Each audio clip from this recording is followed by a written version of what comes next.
Yeah, so coach, I was doing my research. I didn't realize it's been 7 years since you took to position. Does it feel like 7 years? And what do you just learned from your first 6 years with the program heading into year seven? It definitely does not feel like 7 years. There's been such incredible growth through the university, through our program, all of those things.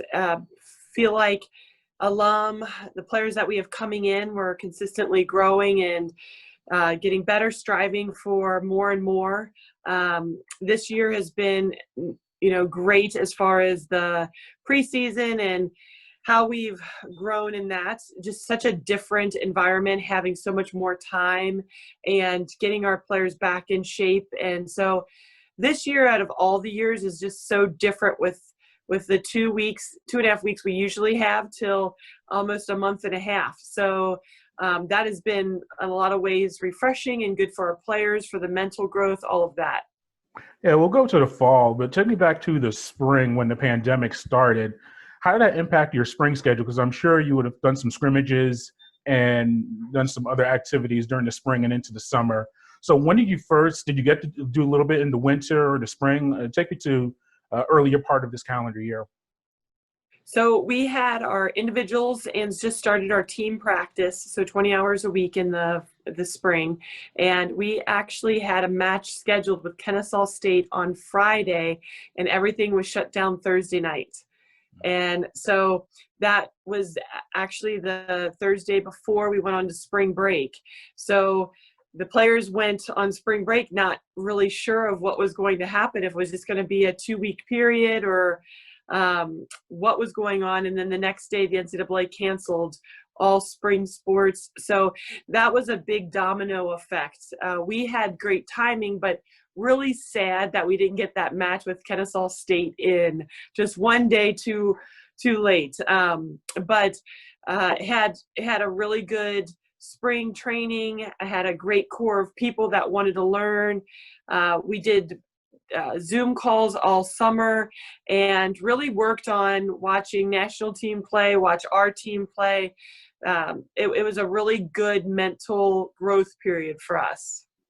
Yeah, what about this summer period? Were you able to see the players at all? Or you said were you able to give them workouts? How did they prepare before you started fall camp? So no in-person contact until the end of July. So that was a big change, of course, for us. We had 5 players that lifted in the month of July. So they worked with our strength coach, and then our strength coach, JD Melhorn, who is amazing. He did workouts, virtual workouts, or sent workouts home to all of our players, but a lot of them didn't have access to gyms. A lot of the states were shut down until the end of July. So really whatever they had in their home was what they were able to work with. So that's why this preseason has been really nice to get us back and our bodies healthy and strong before we really got into the volleyball aspect. And how different has this spring been, or how the fall been? Are students on campus? What's the procedure, just safety wise, and the amount of time you can have with them as compared to a typical fall camp? Well, first, I want to start out with just our sports arena and how great the protocols have been, from lifting in the summer to our preseason practices, our protocols for locker rooms. Everything is very in place. Our players believe in it, understand the protocols and why they're in place. So that's been really good. I think that our dorms have done a fantastic job getting students moved back in, so they completely changed all the protocols for that, getting them moved in smaller segments. The campus, social distancing on campus, every area from cafeterias to classrooms. So I am very proud and feel very confident of what Georgia State has put in place for the safety of our students and our student athletes. Now, does that affect you as far as the amount of plays you can have on the court, how many drills you can run? Just has that been impacted once you get into the building onto the practice court as far as how you prepare for the season? So the beginning, as we started preseason, we had small pods, basically whoever their roommates were. And so we did about a week of just small group trainings. So individuals for about an hour, and then moved on after that time frame to a team practice and an individual in the afternoon. And then we just did one team practice each day. And so that was pretty much all of August. That was our schedule. And now once school started, we just have our normal practice slot of 3:30 to 6. And they do temperature checks when they enter the building, symptom checks. All of those things are a daily process for us. And talking NCAA wise, or Sun Belt specifically, what is like preparing for a season when a schedule hasn't been released yet? I don't know if it's officially been announced if you're going to be in the fall or the spring. I know the NCAA, you could correct me on this stuff. I think that the tournament they're pushing towards the spring portion of the year. I think as we speak right now on September 2nd. I have to say that every time with all this stuff. But I know it changes every day, literally. But as we speak right now, just what's it like preparing for? You don't know where your schedule is. You don't know if you're playing later on this month or you're not going to play maybe until January, February. How do you just prepare for all this stuff? Well, we are very blessed. We're one of I believe it's now 4 conferences that are playing. So we'll play a segment of our season here in the fall. Excuse me, of all times. Bless you. So even though the championship will be in the spring, we're still playing a full fall season. So our schedule actually was finalized today. Football, we had it finalized last week, and then football had an adjustment yesterday, which is very exciting, that ESPN2 picked up a lot of the football games, which changed some of the dates, which kind of maneuvered our schedule slightly. So we're hoping to release our schedule tomorrow or Friday. We'll play a full 16 matches in conference. We have 2 non-conference opponents. So very excited. Next Saturday, the 12th of September, will be our first competition. And our first home competition will be the 18th of September. Okay, so you have at least a schedule going on with that. Now, do you know if there can be fans at attendance or are there going to be video? How do you know that part of it as far as people that want to see the team in action? Do you know those details yet? So when we play Chattanooga, which is on the 12th of September, that is a closed game. And so it will be streamed, but there will be no fans there. We are finalizing the protocol for Georgia State, the sports arena, and it looks like we have some very good options for fans. It hasn't been confirmed yet, though. Yeah, and one last thing before we get to the current roster, how did it affect recruiting? I know that I talked to other coaches. It really affected their process. But I know in volleyball, summer is a very active period for you. What was that like as far as those summer months maybe not being in the tournaments and especially the club volleyball season as you normally would? Definitely, with only seeing really just less than a month of club volleyball, where we do most of our recruiting for the sophomores and juniors, and having that shut down and going to a dead period. So the ability for them even to come on our campus, for us to go out and watch them. We've had to rely on video if a team is even playing.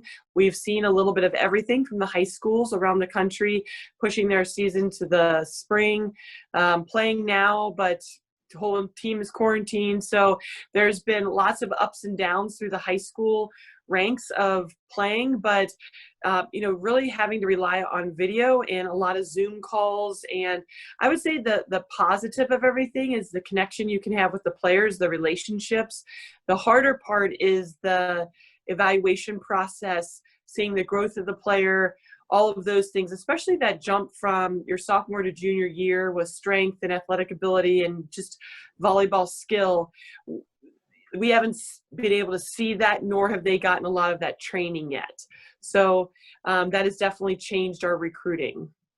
And now this year's team, did you have any talks, not go specifics, but were there any players that were considering sitting out or redshirting this year or sitting out this year or maybe pushing their eligibility? And what about some of the other players that had their season cut short last year? What was the process like for you determining this roster that you're going to have as far as eligibility goes?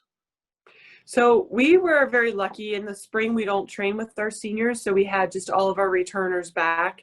So the severance of our spring season was more of an impact on training, but not necessarily roster management.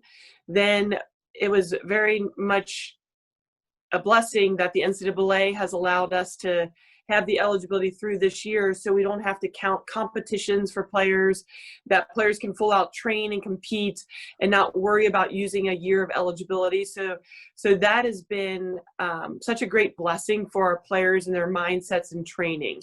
I think everyone over the next couple months will be working on roster management going forward, but that's going to be a very fluid situation. I feel like that's a key word right now. Everything is fluid, but just the NCAA coming out with that legislation has really freed up a lot of schools that are playing this fall to compete at a high level and not worry about eligibility.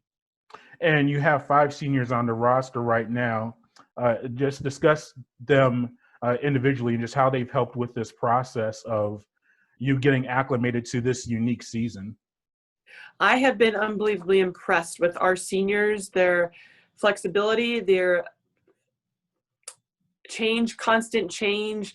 They have been prepared and able to make those changes on a daily basis. You know, something that happens today might change tomorrow. So their mentality, their work ethic, their understanding that a lot of schools don't have the opportunities that we have, that each day is a blessing to get in and practice and play and compete and lift. And so we're definitely taking advantage of this opportunity. Right. And just lastly, what's the next 7 to 10 days look like? You said that you can announce, I guess, so next Friday will be your first contest. How does that change your approach now that you finally have a date as far as your training and how you're going to approach the next few days?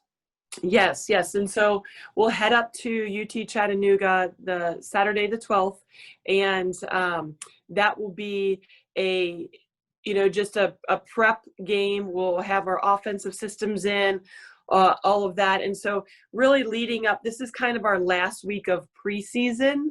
And then next week will be a full match prep week. And then the following week, we'll have one match. The interesting with our kind of adjustment with our conference is we'll be playing 3 matches in a weekend with our conference, 2 matches on Friday, 1 match on Saturday, which gives us a lot of matches and play, but we have to make sure our bodies are prepared for that, especially our pin hitters or middles that see a lot of jumps and just a lot throughout a match. So that preparation is what we've been really focusing on the last 2 weeks since we've known our conference schedule has been set.